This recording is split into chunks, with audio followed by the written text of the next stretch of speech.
Man, brings back some memories.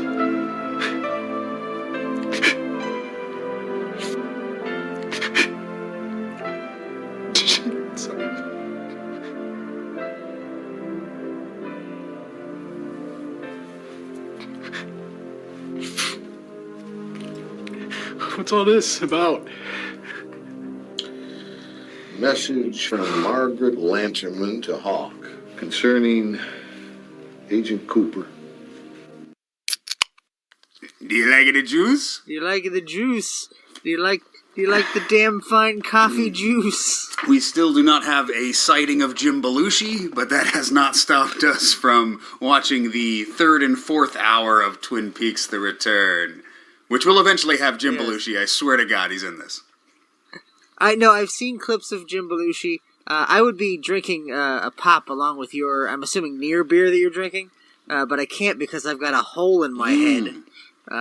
So... Did you want to elaborate on that? Oh, okay. I had an infected tooth I had to get pulled, and then I decided to pull another one because I'm going to get false teeth because I'm fucking falling apart like a fucking monster. But, yeah, that's why... Oh, I guess they don't really notice when we miss a week because we're always, like, ahead a week anyway. I feel like I need to explain that, but I guess I don't. No, these episodes will drop without interruption. Unless I decide that I don't fucking want to edit them and post them. Which could happen. Well, so anyway, so you don't have to care about the fact that I'm in... Well, I'm not in pain because I'm heavily medicated. So I don't know if I'm maybe understanding these episodes differently than I might otherwise be. Hey, I'm heavily medicated too, if you know what I'm talking about. Well, because like, I don't know, I should also preface this by saying that in between the last episode we recorded and this one, I did a deep dive of like Twin Peaks analysis videos on YouTube.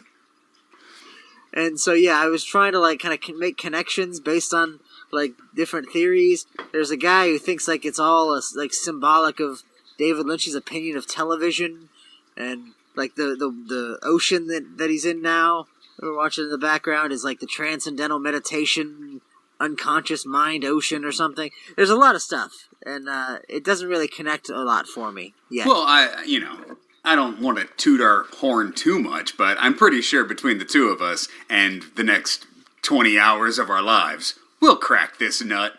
We'll figure it all out. Well, I do recommend, I think it was just called Twin Peaks Explained Actually or something, and it's like 4.5 hours long, and I sent it to you. You said you tried to watch it and were bored by it. Yeah, that guy's voice started getting annoying to me, so I was like, eh. I will say, I mean, I don't agree with all... He leaves a lot of stuff out, but I would say it's the most comprehensive theory I've seen so far. Basically, his idea is, like, it's all about, like, it's a TV show that knows it's a TV show, and, like, all the supernatural characters know they're TV characters, but all the real ones don't. So it's kind of weird, but I would recommend watching, because it put a lot of stuff in perspective for me, I think. Yeah, but I really think you have to watch Twin Peaks: The Return as its own separate entity from the original series. Watching it again, like in hindsight, knowing how it ends, I really think that like it's its own thing. It's like David Lynch, the series, with some Twin Peaks characters sprinkled in. Yeah, but the reason I bring it up though is just because I don't necessarily agree with his whole conception of what it is, but watching this show, especially these episodes, with an eye towards like this is David Lynch kind of reacting to what Twin Peaks represents in 2017 when this came out, as like, you know, the show from the 90s got canceled before its time, when they weren't supposed to, and like there's a whole scene where they're like going over these clues and trying to figure out like what clues are important and what aren't, and it's clearly like him making fun of us for doing that. And I'm just curious how much of this show going forward is going to feel like almost like meta commentary on the nature of Twin Peaks as a show.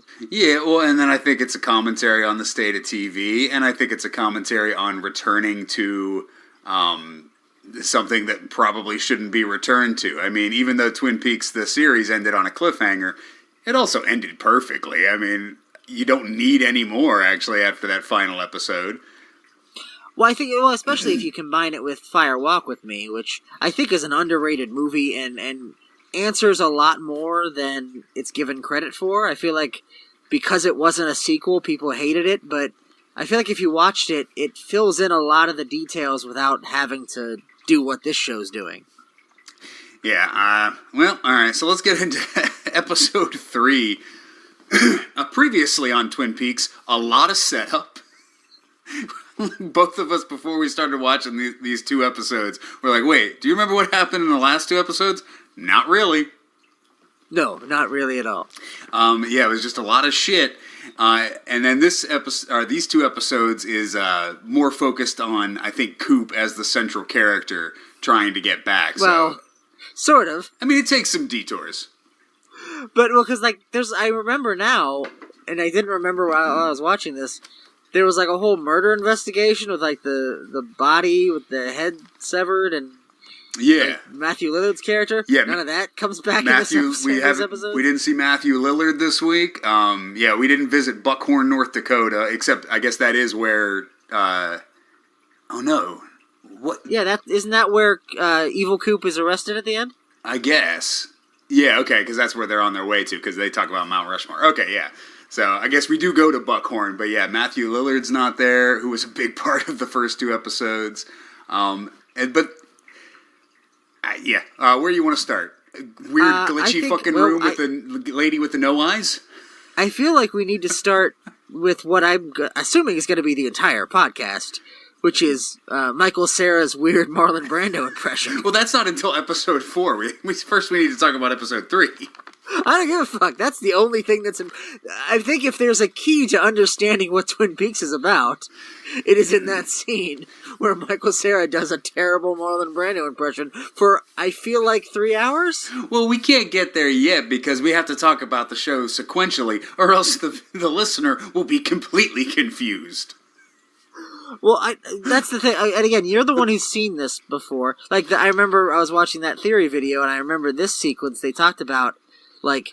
At first he goes to the 15 door, but that's too late, and that's referencing, he wants to get to episode 15. But no, they have to go through the episode 3 door. They have to follow the story at the proper pace. So the idea is it's we as the audience want to get to the end and get all the answers to the mysteries, but no, we have to follow it along in the proper order. So that's the idea of what this was referencing. Oh, I like that. Or it could just be weird shit.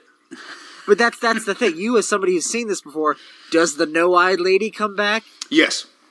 Okay. So that's actually important. And I think this lady. Do you know who that's supposed to be? That's the actress who played Ronette Pulaski. Yeah, and I wouldn't have known that had I not watched one of those videos. But yeah, that's Ronette. Apparently, it's supposed to be Ronette Pulaski. Yeah. Well, she's not billed as Ronette Pulaski though. She's billed in the credits as, I believe, American Girl or something along those lines. Oh, so the character might not necessarily be Ronette Pulaski? She's not credited as Ronette Pulaski, but it's the same actress. Ronette Pulaski being the woman who survived the murder of Laura Palmer in the original series.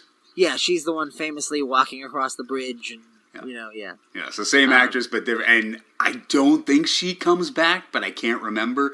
But anyway, what we're talking about here is Coop fell through the Red Room's floor at the end of episode 2. Then he went in a weird glitchy room with a lady with no eyes. There's a banging on the door. He went up to a space tower, and then he floated in space a little bit. He saw Major Briggs's floating head, and then he escaped through an electrical socket. And I vaguely remember the Blue Rose. Oh, yes. From Fire Walk with Me, wasn't it? Yes, the Blue Rose was set up in Fire Walk with Me. It's one of Gordon Cole's clues to cases. The weird fucking lady? Yeah.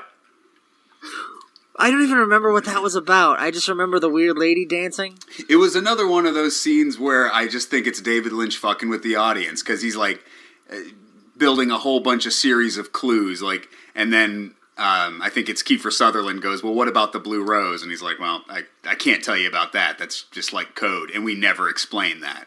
So yeah, Blue Rose is the FBI's code for, I think, cases that are just too fucking weird to figure out. So the X-Files, basically. Yeah.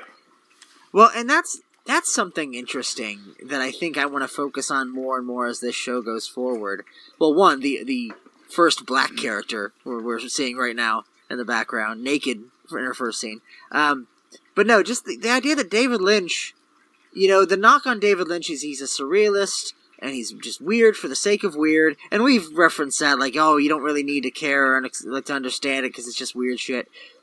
And I feel like he'd probably be insulted by that because that's it's very easy to dismiss it and say, it's surrealist, it doesn't have to make sense, you don't have to think about it. But he's also self-aware about the fact, like, he knows that we think he's weird and is playing to that, especially here where, like, I feel like because it's so much of it is a mystery with supernatural overtones, like, how much of it is him just literally deliberately screwing with us? Yeah. Well, and it's like, he's got to know what people wanted out of a season 3 of Twin Peaks. And in the first 4 episodes, he gives us none of it.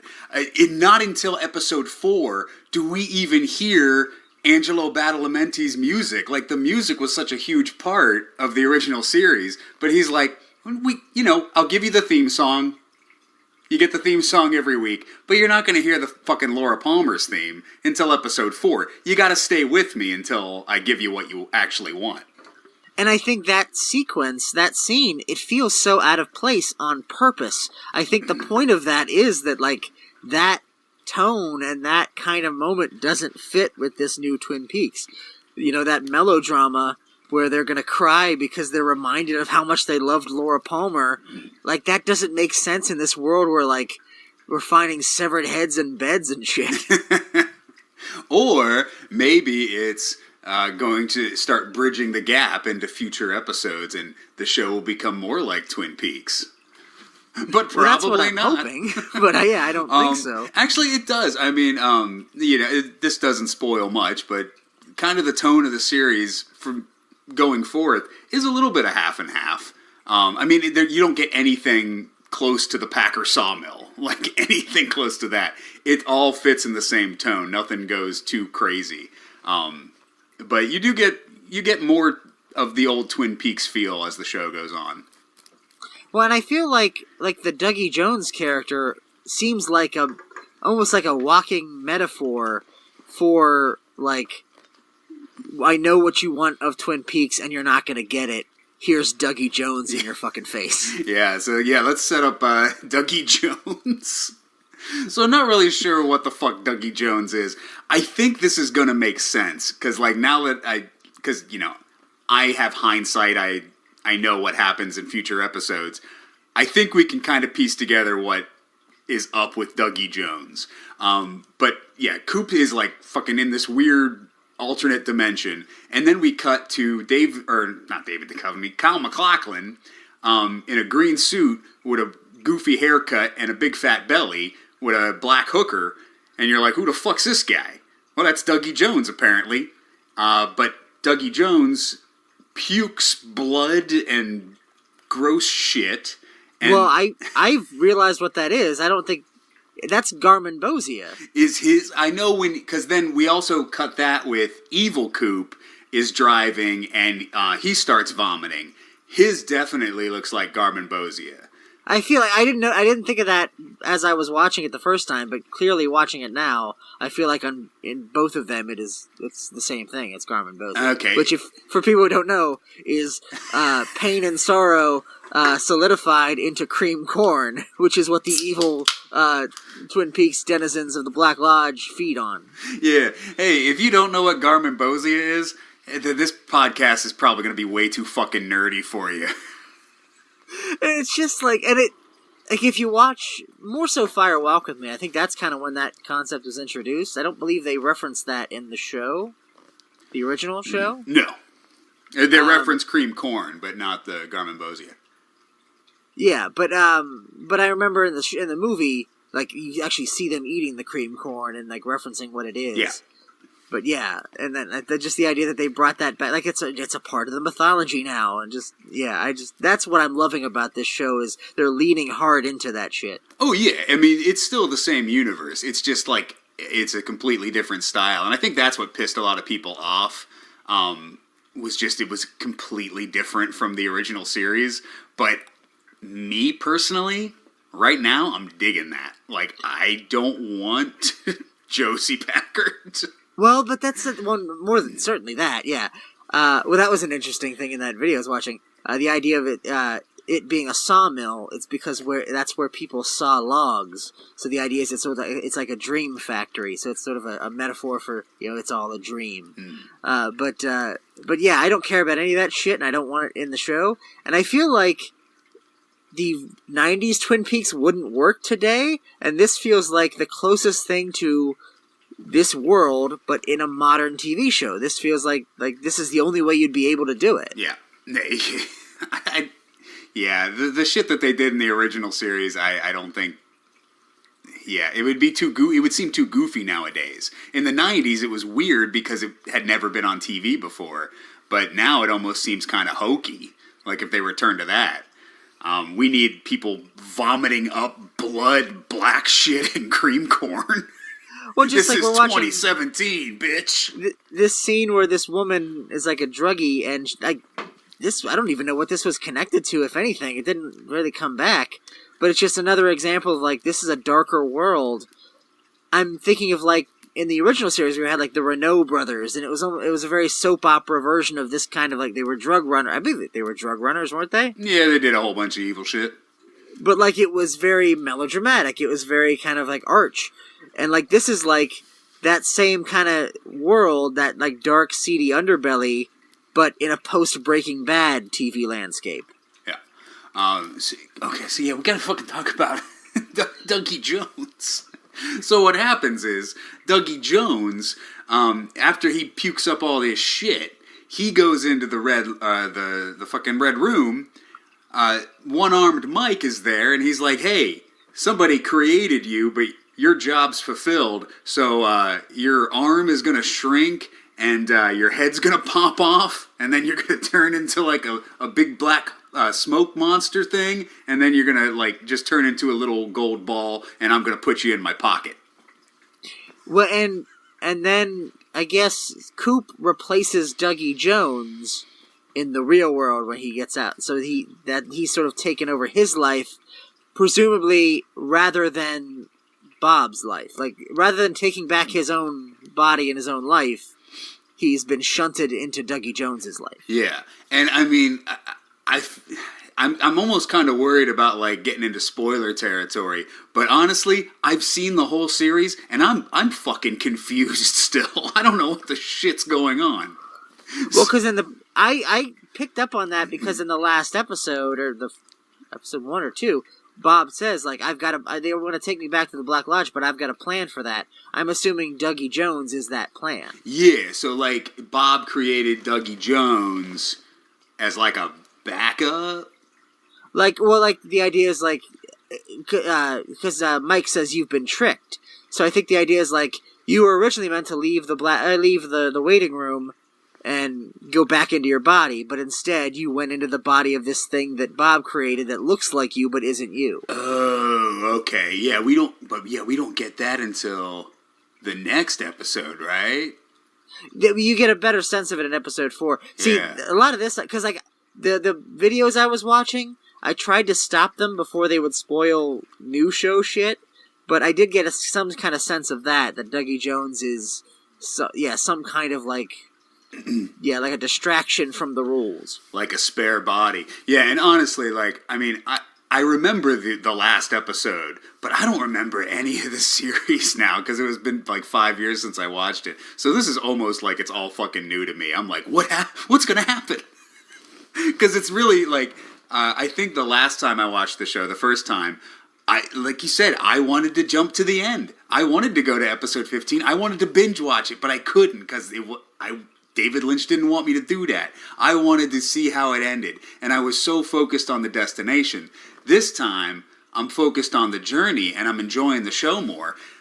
Because right now, we're watching Dr. Jacoby just spray painting fucking shovels. But it's, I mean, and I feel like I vaguely remember somebody talking about that, referencing that in something, and saying, like, that was an example of the listlessness and, like, the slow pacing of this show. I've heard of the infamous scene where somebody just sweeps a floor for, like, 10 minutes. Oh, yeah, we'll get to that when it comes.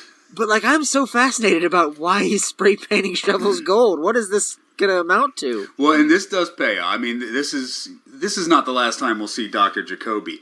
I think it's the last time we see the lady who's just shouting 119. I don't remember, though. She might come back. But yeah, that stuff, like, really pissed me off when I first watched the show. Like, just the random characters that I hadn't heard of, and I wasn't sure if they were ever going to be connected to the story at all, you know? Yeah, well, and because I'm having a hard enough time following characters that like Philip Jeffries. I had to go like, oh wait, yeah, that's right, that's David Bowie. Like, for the longest time, I didn't remember that that's who that was. And then, like, they reference Denise, and I didn't pick up on the reference until fucking David Duchovny showed up. I'm like, oh, that's fucking right, Denise, that was that character. Yeah. Because, like, I'll watch Dr. Jacoby spray paint shovels, you know? I'll watch that fucking all day long. I don't care. I got nothing else better to do. You know, I'll watch that scene with Hawk and Andy and Lucy, the chocolate bunny scene. I fucking sat down and I lived in that scene. I loved it. But then when you show me this lady that I don't know and she's just shouting 119 and crushing up pills, I'm like, who the fuck's this bitch? Get back to Dr. Jacoby spray painting them shovels. Well, again, it's just one of the things where you want to trust David Lynch that stuff's going to amount to something, but I've heard enough people say it doesn't, that it's like, I'm concerned anytime I get into a scene where I don't have any kind of sure footing as to, like, obviously, I know that if Coop is in the scene, even if he's Dougie Jones, and I've heard that goes on a long time, but, like, I know it's going to amount to something eventually, but, like, if I'm just in a room with characters and none of them are recognizable to me, I'm like, do I need to pay attention to any of this, or is it just bullshit? Yeah. And even it's the second time I've watched it, I can't remember which characters come back and which ones don't. I'm wondering if it's going to still feel like a patience tester on the second watch. Because, I'm kind of like... You mentioned that with Dougie Jones. I love everything about Dougie Jones as a character. I'm appreciating him in a way that I don't appreciate Twin Peaks typically, but I still like him and am engaged in that story. Yeah, because Dougie Jones, now Coop is in the body of Dougie Jones. Evil Coop, after he threw up all of his shit, he's been arrested by the police. But now Coop is in the body of Dougie Jones, but he's not Coop as we remember him. He's like almost comatose, brain dead. He's just like walking around aimlessly, and people are just treating him like a normal human being. Well, yeah, he basically, all he can do is sort of repeat things he's heard, and nobody seems to register that he's not, actually engaging with them. They're just sort of taking what he says at face value. Yeah. Which is pretty hilarious. And, like, we've talked about it before. I remember, like, and I know we talked about it when we talked about Superman 3, like, what would you do if, you knew Clark Kent? You wouldn't, like, think he was Superman, though, because that would be absurd to you in your reality. This whole sequence of events with Dougie Jones, how, like, when we get into the next episode with Naomi Watts, he is behaving completely not normal, but everyone's just like, oh yeah? You don't know your address? You just say it's a red door? Alright, well, I'll drive you there and I'll just look for a red door. Well, no, because I guess it's not, I don't know that it's analogous to the Superman thing, because the idea is that, like, that incredibly strange thing you wouldn't assume, that he was really an alien with a secret identity. Right. So yeah, if I'm talking to Dougie Jones, I wouldn't go like, I'm pretty sure that you came from a weird extra-dimensional place with a weird armless dude. I wouldn't assume that, but I would assume he had a stroke or something, and I would say, like, we gotta get you to a hospital. Yeah, but instead all the characters are like, what's with that suit and that haircut? You've lost weight. That's the other thing that amazed me about this episode, is when you meet the, I guess, real Dougie Jones, to the extent that he was ever real, the Dougie Jones that existed before Coop was in his body, that goes into the Red Room, he's the first character, I believe, in the history of Twin Peaks who ever expresses legitimate, like, shock at something being weird. Like, he literally articulates it and says, this is really weird. Yeah, he says that when his hand is shrinking and shriveling. Well, and then when we get to the next episode, Robert Forster gives my all-time favorite reaction to something being weird in the history of reactions to weird shit. That, and and again, I don't know if that is sort of commentary, like his reaction to that is supposed to be our reaction, and therefore a commentary on how we're reacting to the show. Maybe I don't know. I think so, but yeah. Well, first we gotta finish season 3. We have to finish season 3, episode 3. What do we miss? Coop goes in, or Dougie Coop goes into the casino, starts hitting some jackpots, and then we get to we are reintroduced to Gordon Cole and God bless him, Albert Rosenthal, the late great Miguel Ferrer. I always thought it was Ferrer. Ferrer? I don't know, though. I have no idea. Well, he's dead, and I fucked up his name. Okay, I know you want to talk about both of these beloved characters. I want to talk about this new character we're introduced to. They have this, like, sexy FBI lady that Tammy. they keep hinting at, like, is she only there because Gordon Cole wants to fuck her? Is that the whole point? I think so, yeah. And I can't remember if that goes anywhere. I gotta stop saying that. I'm just gonna pretend like this is the first time I've watched this. Yeah, I guess so. I think, well, because then in the next episode, it almost seems like David Lynch is like patting himself on the back for being cool with the trans movement, you know? Well, I don't know. I mean, when we get to David Duchovny's scene. See, I guess I see what you're saying, but I didn't have a problem with it because that character is a returning character, and so you can kind of make the argument, like, he had a trans character on in, like, the 90s when that wasn't really a thing. And so it's almost just a nod to, like, the fact that this show was way ahead of its time in a lot of different ways. Yeah, so I don't know, because then with this Tammy lady, he does come off as kind of like a skeeve a little bit, doesn't he? Or is that just me? Well, I don't think it's just a matter of him coming off that way. I think it's like the show is making you want to think that. It's not unintentional. Characters reference the fact that, like, I think David Duchovny's character, Denise, even says that, like, why is she there? Just because you want to fuck her, basically. Yeah, okay. But then, so yeah, and I guess I have to separate David Lynch with the Gordon Cole character as well, because it's hard for me to watch David Lynch play Gordon Cole and not just see David Lynch. I'm not disparaging the acting talent of David Lynch in any way, shape, or form.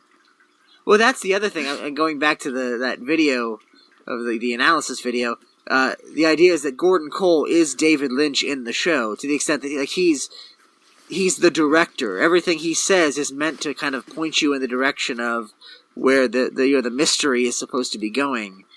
And like there's like different things, like Coop is supposed to represent us and like our intuitive mind as like detectives wanting to investigate the mystery. The Briggs character, the general, is actually meant to represent Mark Frost. He's like the civilian who's trying to figure it all out but doesn't necessarily get it fully.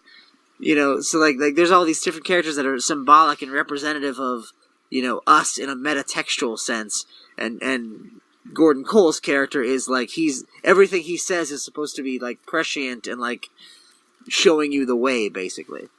Yeah, see, and this is why I turned that video off.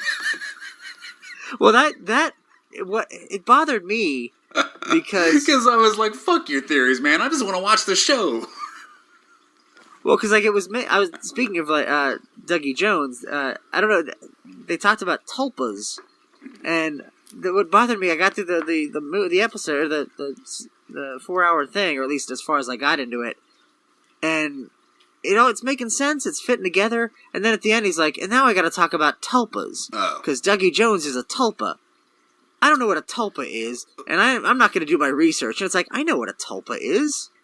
Oh, so, he said that? Yeah. Oh, okay. Well, wait, no, because they kind of explain it in the show. That's kind of a spoiler. I was dancing around that, but yeah, that's Dougie Jones is a tulpa.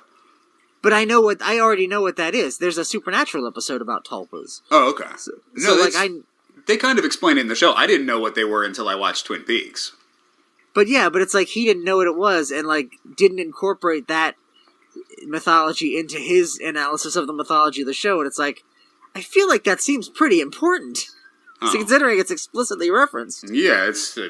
I knew what it meant. I mean, I think. I mean, I'm not an expert on the goddamn shit. All right, but yeah, I think that... okay, so yeah, that takes us to the end of episode 3, so... What the fuck happens in episode 4 now? We start with Brett Gelman. Yeah, Brett Gelman, and that was when I'm wondering, like, how many actors are going to show up, where it just feels like you're just in one bit part, like Ethan Suplee was in in that episode, like, you're a big Twin Peaks fan, and you wanted to be in one scene, and he's like, yeah, sure. Yeah, some weird people just start popping up. Well, I forgot to mention, but in episode 3, like, the first guy you see pulling the jackpot, I can't remember his name, but he was the dude in Mr. Show. Or he was one of the guys in Mr. Show who wasn't Bob and Dave. Oh, I didn't notice. Yeah, the guy who wasn't Paul F. Tompkins wasn't the tall guy. Was he the fat guy? The fat guy, yeah, the fat guy from was Mr. he? Show. I would think I would have recognized him. Maybe. Yeah, he was. He was the guy who says hello the first time. Oh, was that him? Okay. Yeah. So yeah, some weird people pop up. Yeah, we get Ethan Suplee. This scene was hilarious. Bill Shaker from Allied Chemicals coming up to Dougie Coop. And remember, Dougie Coop is practically brain dead. He is not responding to anyone or anything, but everyone is just having normal conversations with him. I love when he's like, yeah, you're Dougie, I'm... He's like, hey, Dougie Jones. Dougie Jones? Yes, your name is Dougie Jones. My name is Bill Shaker. Bill Shaker. Yes, that's right. You live in like, it's just so absurd. I was cracking up. And then, so Brett Gelman pays him off. I don't think any of this comes back, so only if you want to talk about Ethan Suplee more. Well, no, though I was curious as to where this fits in his weird path of becoming fucking ripped. I don't know if, for people who haven't seen Ethan Suplee lately, he's mostly known as being a big fat guy. He's not a big fat guy anymore. He's like a fucking muscle dude. But this is, I think, slightly before that. I think when I first saw this episode, when I saw Ethan Suplee, I was like, holy shit, what happened to him? So I think this was the first time I saw that he, like, was starting, like, he got skinny. Like, he looks like half the size of My Name is Earl in this, and now he's, like, fucking jacked and ripped. Gives you hope, man. Gives you... Yeah. Well, yeah, I think the only thing, I mean, we get the sense that... Oh, I didn't notice the, I think that's Howard Hughes in the background. In the photo there. It's a clue! It's a clue! Well, I don't... Did you notice the mushroom cloud behind Gordon Cole's desk? Oh, yeah, I wrote that down, but I forgot to mention it. Yeah, when, because the end of episode 3 is, Gordon Cole getting a phone call from Coop. That's a pretty big moment, I guess. That's a pretty big plot point that we skipped. But yeah, when that happens, he's, doing it in front of a poster of the, fucking nuclear blast. And I know enough to know that comes back. That is foreshadowing, my friend. That is foreshadowing, plain and simple. But I was trying to figure out, because, like, across from his desk, there's a photo of, like, a person. I was trying to think, like, who that was, if that meant anything. Oh, I don't remember. But no, but I think the only thing that is relevant about this scene is he gets a bunch of money, because I know his wife referenced that they owe somebody a bunch of money. Yeah, because, Dougie Coop has just been hitting jackpots because he can sense when, what the fuck do they call those? Slot machine is going to hit because he sees a little image of the Red Room. I guess we skipped over that, too. We're going to skip over a lot. I was going to say, yeah, a lot of shit happens, but then, like, there'll be 10 minutes of Michael Cera, and you're like, what? Oh, that's Holy right. Fucking shit. We'll get to that. But I do want to get to the Book of Henry's Naomi Watts, because, goddamn, I love Naomi Watts. She's great in this. I mean, I've only seen her in this one episode, but yeah, just translating everything we know about what's happening with Dougie Jones and the characters in his life, to translate that to the long-suffering wife. And I'm just imagining how far they're going to go with this. The fact that this woman has to live with this version of Dougie Jones and can't just, for some reason, acknowledge there's something wrong with my husband. Yeah. So, yeah, her husband comes home, and he's just like, hello, Jane, give 2 rides. And then she's like, "What's wrong with you? You've lost weight." And then when he wakes up in the morning, she's like, he's doing the pee-pee dance, and she's like, "Oh, no, you go potty." And she takes him to the toilet as if she knows he won't be able to do this himself. Which, yeah, and then, like, there's a whole scene where it's like he's surprised as if peeing for the first time, and like he's scared of his own pee. Yeah, I feel like this is basically Coop is kind of slowly waking up. You know, he's taken over the body of Dougie Jones, or I guess the beat, because he is Coop. Dougie Jones, they switched bodies. I guess, right? I don't know. Well, but, oh yeah, because... no. Well, I know this for a fact. Yes, this is Coop. I mean, everyone's calling him Dougie Jones, but this is Coop. Dougie Jones was a tulpa. Dougie Jones is in the fucking lodge. And well, because maybe then it recontextualizes when at the end of season 2, I always took that to be Coop's body physically left the Red Room, but possessed by the spirit of Bob, just like Leland Palmer was possessed by the spirit of Bob. But was he actually? Because I remember in that last episode, he's running after his doppelganger with the white eyes. Was it physically like a different Coop body that came out? It must have been. Bob must have taken the shape of Coop. Now, granted, they may have rejiggered that a little bit because Frank Silva is now dead. Yeah, I guess. So yeah. you couldn't have, like, Bob physically escape Coop's body?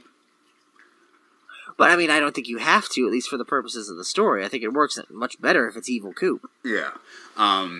So I don't know. But, yeah, no, this is... Yeah, so I guess that doesn't make sense. Because, yeah, at the end of season 2, yeah, Bob is in Coop's body, but then Coop is in the lodge. So if this is Coop from the lodge, how the fuck are there 2 Coops now? But, I mean, there were 2 Coops in that scene. One was a doppelganger, so I'm Right. assuming at this point we're supposed to assume that that wasn't a possession, that was literally like an evil twin. Okay. I'll go along with it if you will. So, And then Richard Chamberlain shows up. and then Richard Chamberlain shows up, who we're not sure if he's dead. And yeah, this is when we get David Duchovny, who I think like at the start of episode 3, you mentioned you mentioned is David Duchovny in this or something. Oh yeah, you said I forgot David Duchovny was in Twin Peaks, and I was like, oh, spoiler alert, he shows up in this in like the next episode. Well, no, because I was just marveling at the fact that, like, because they actually brought back the thing we weren't sure if they were ever going to bring back, the weird box and the monster. And I was like, well, David Duchovny started out on this show and then went on to the X-Files, and now basically the FBI of Twin Peaks has become the X-Files.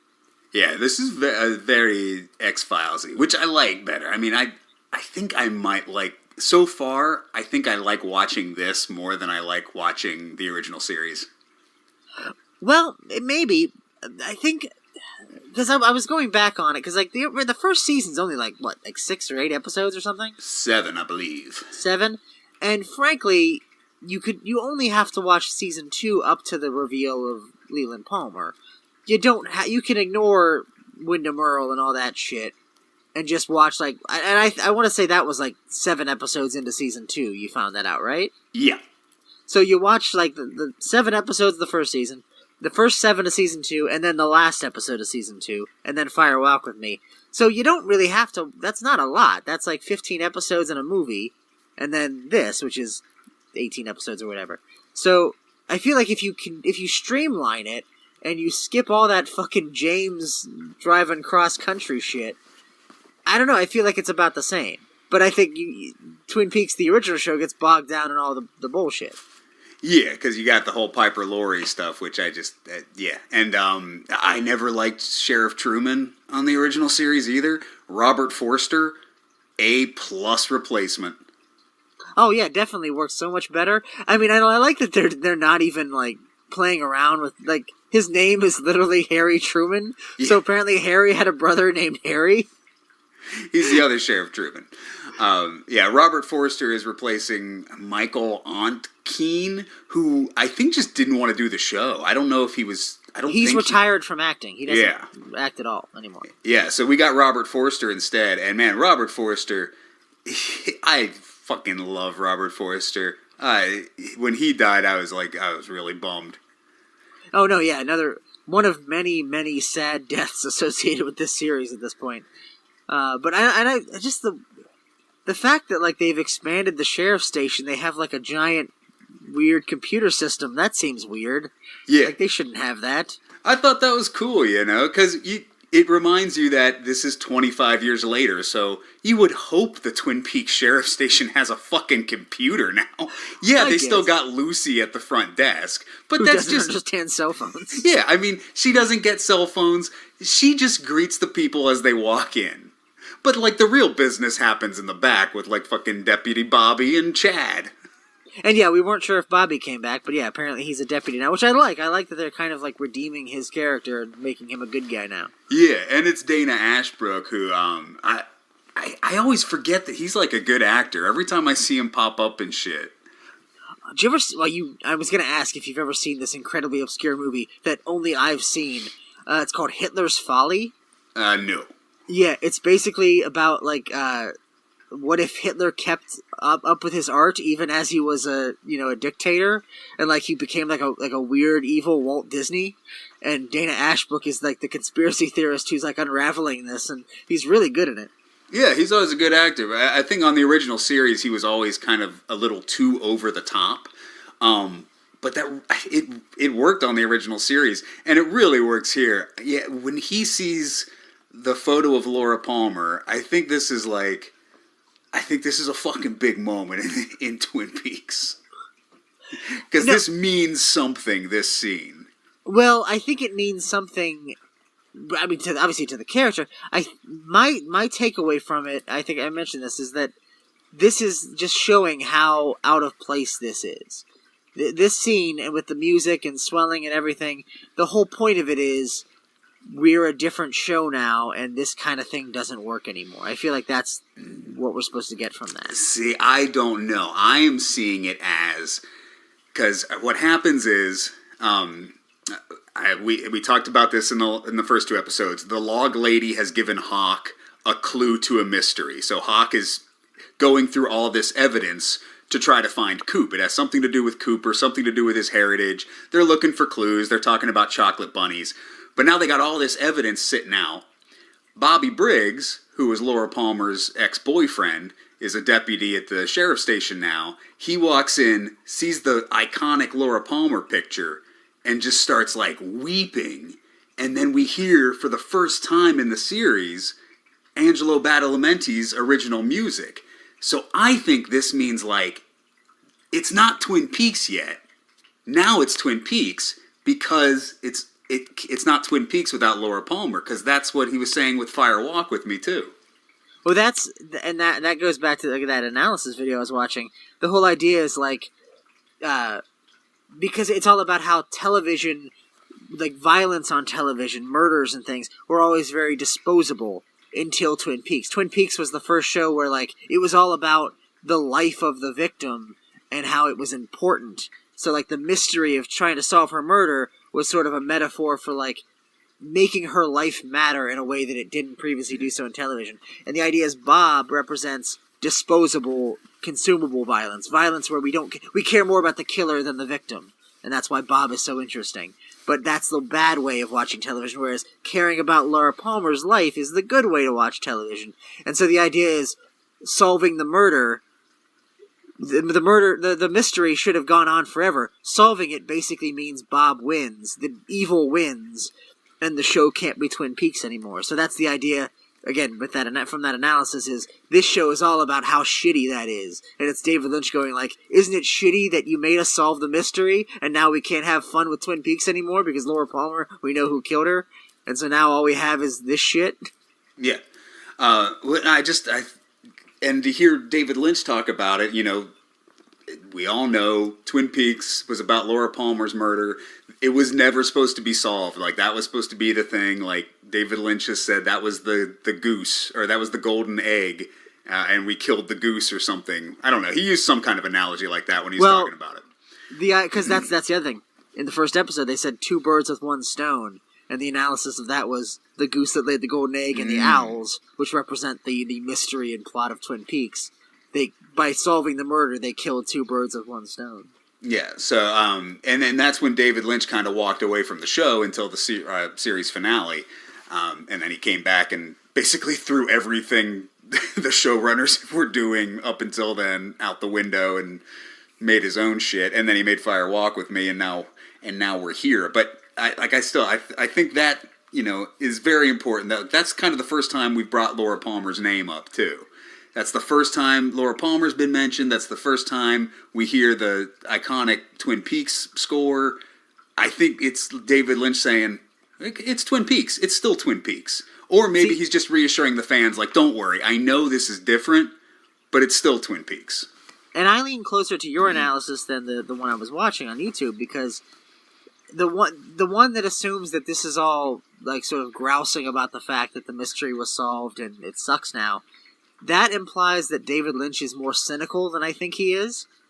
I feel like David Lynch loves this as much as we do and wants to play in this world and isn't just about, being mad at the fans for ruining the mystery and still demanding more of it. No, I think if he was that cynical, he wouldn't do it. I don't think David Lynch is the kind of guy who's going to be like, you know what, maybe he fucking is. Who knows? Maybe he is the kind of guy who's like, yeah, everyone's been clamoring for Twin Peaks. I'm going to give him 18 episodes of something completely different just to fuck with them. Maybe he would do that, but I doubt it. Well, that's the thing. It would be easy to dismiss it as that, because, like, that's what I would do. If what happened to David Lynch happened to me, if a show got canceled that was like, it was a great show, but they made me fuck it up, and then it got canceled as a result of that fuck up, and then they're like, make a new show 25 years later, if it were me, I'd be like, yeah, I'm going to make that show, and every fucking second of it is shoving it in your fucking face. But I don't think David Lynch is that asshole. No, but it is kind of weird that it's like, it's a very slow show. Did you need 18 episodes? Like, maybe 10? Everybody does 10 now, Most seasons, like, the good shows have 10 episodes. That's how they do it in England. It might be a long 18 episodes, I'm warning you. But I don't have a problem with that, because the original show feels long. Again, talking about how, like, that first season is only 7 episodes. In your memory, does it feel like that? No. It feels like it's a lot longer. Yeah. And in that sense, it's because of all the shit we don't like fucking Piper Laurie and the Sawmill. But here, I think that's replaced with, like, Dougie and this shit, which, like I say, I'm liking so far. All right, well, now we got to talk about, because after the Laura Palmer scene is when we are introduced to Wally Brando. You mean he's the greatest character in this series. Who is played by Michael Cera. He is Andy and Lucy's son.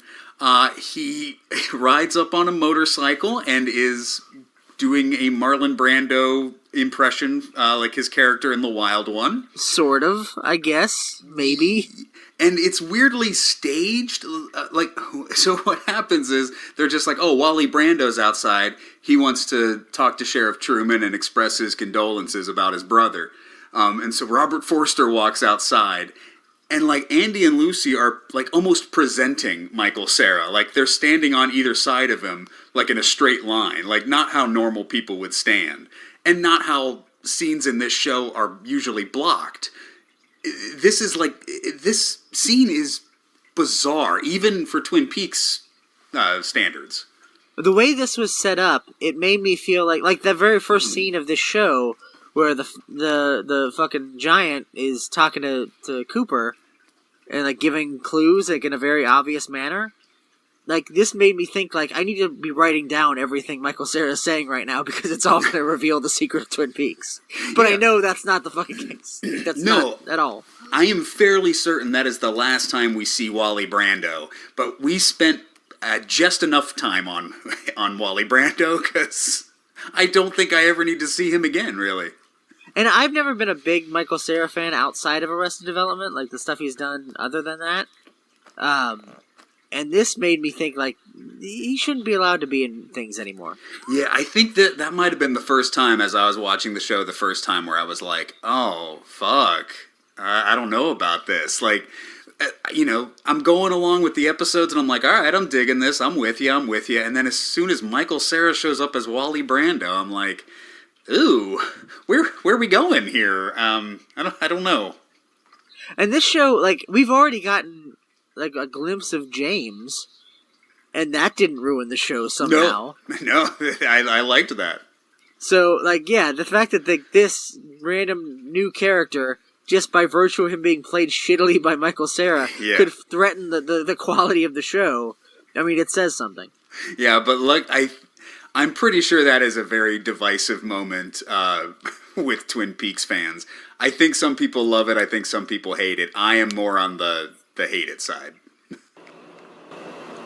I also came back to let my parents know, because this has been a matter of grave concern for them, that I've decided to let them do what they wish with my childhood bedroom.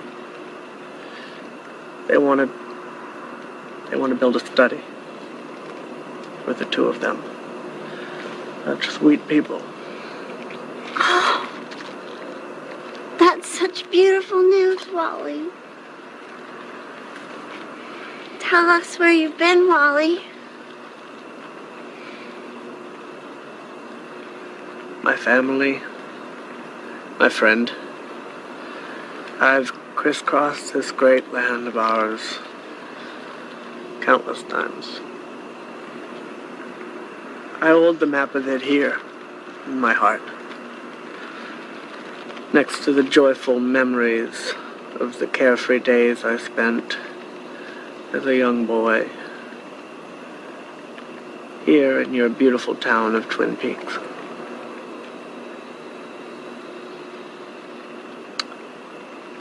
From Alexandria, Virginia, to Stockton, California, I think about Lewis and his friend Clark, the first Caucasians to see this part of the world.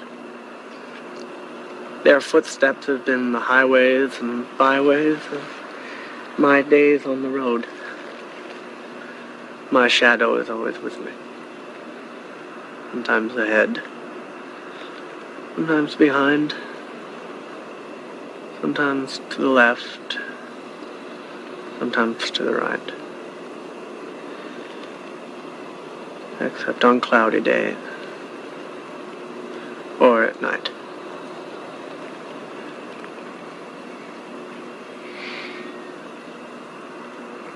Yes, well, Wally, it's great to see you again.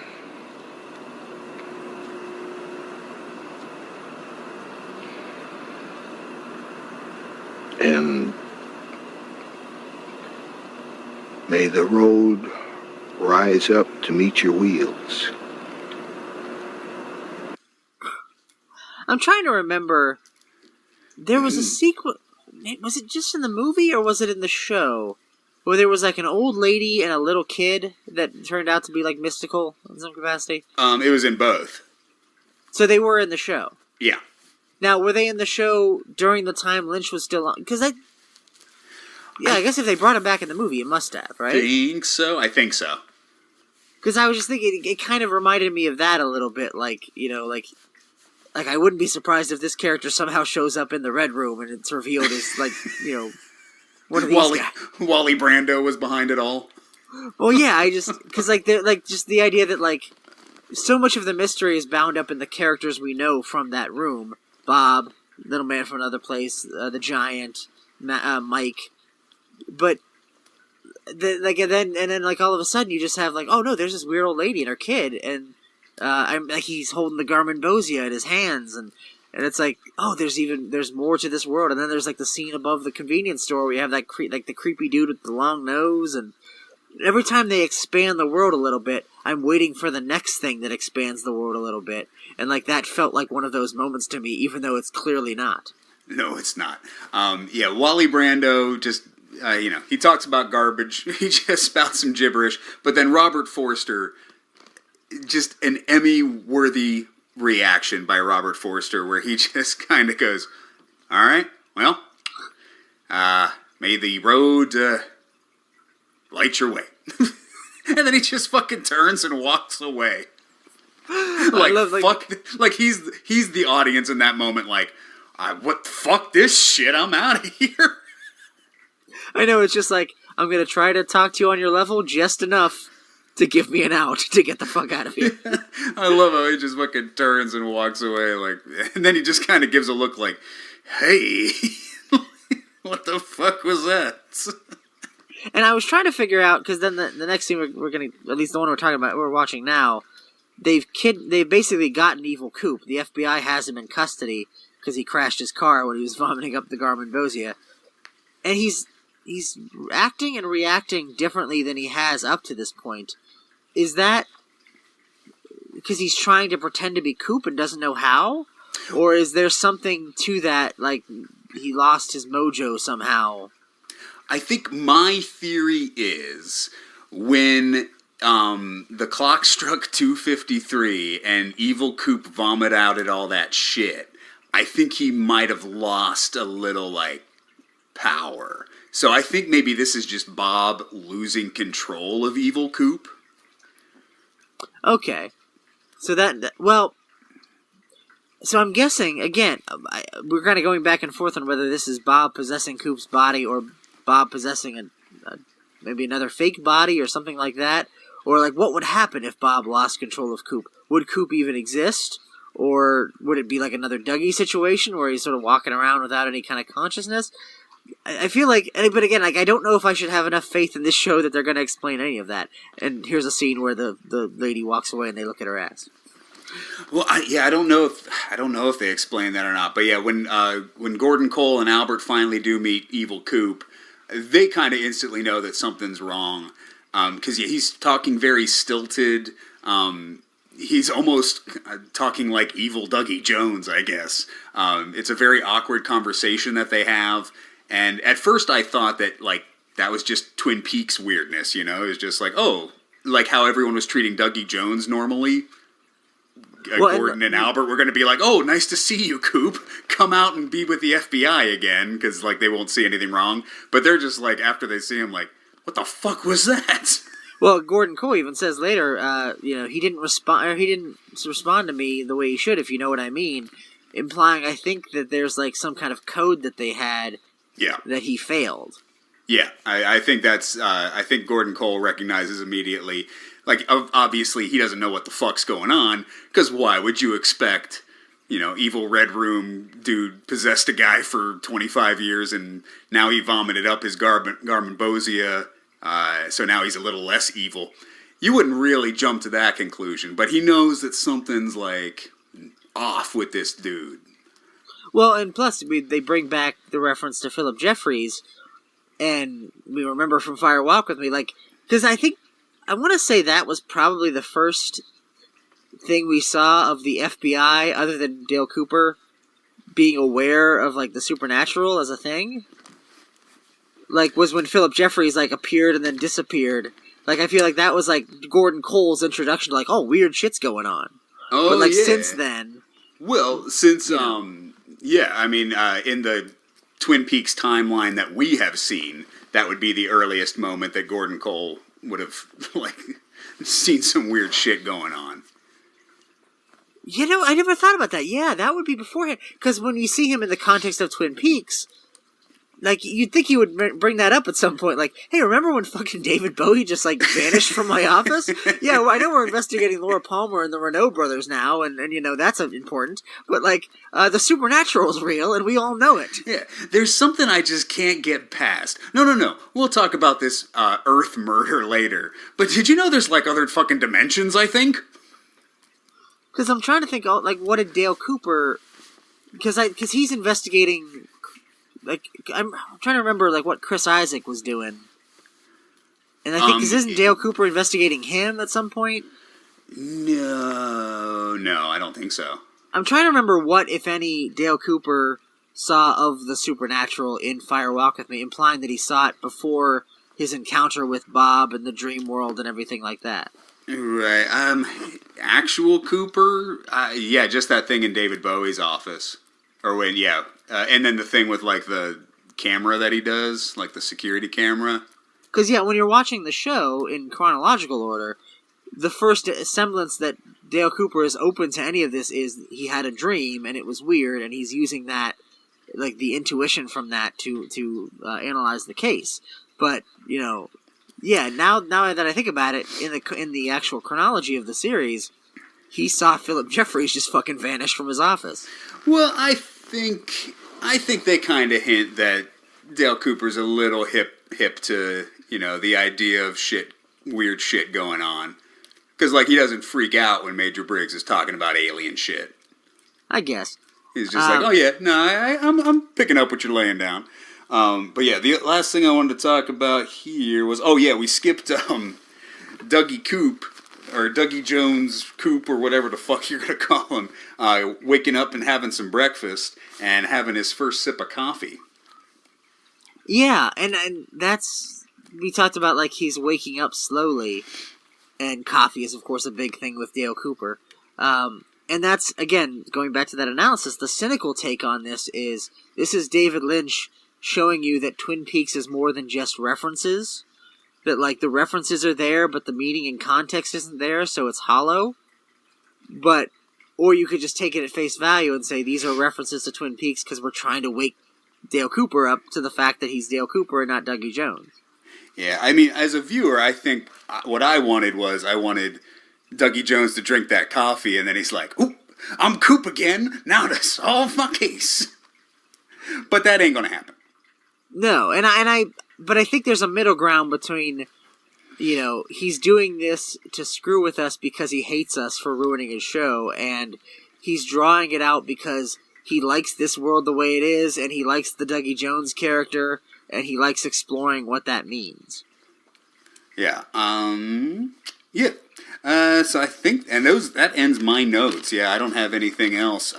Except, do you want to talk about the fact that every episode is going to end with a little musical performance in the Bang Bang Bar? You mean you want to talk about the fact that it allows us to end these episodes early and I know. Start talking about them? Yeah. Sometimes it's like, oh, this is a 58-minute episode? Oh, shit, but the last 8 minutes is just a musical performance? We can skip through this.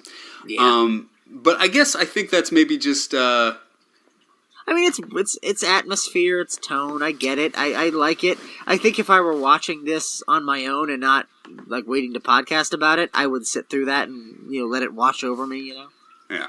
I think it's just, he's...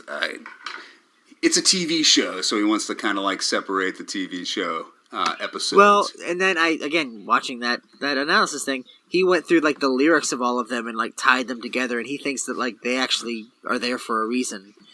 They're clues. I highly doubt that. But no, the only other thing I wanted to talk about, I obliquely referenced it.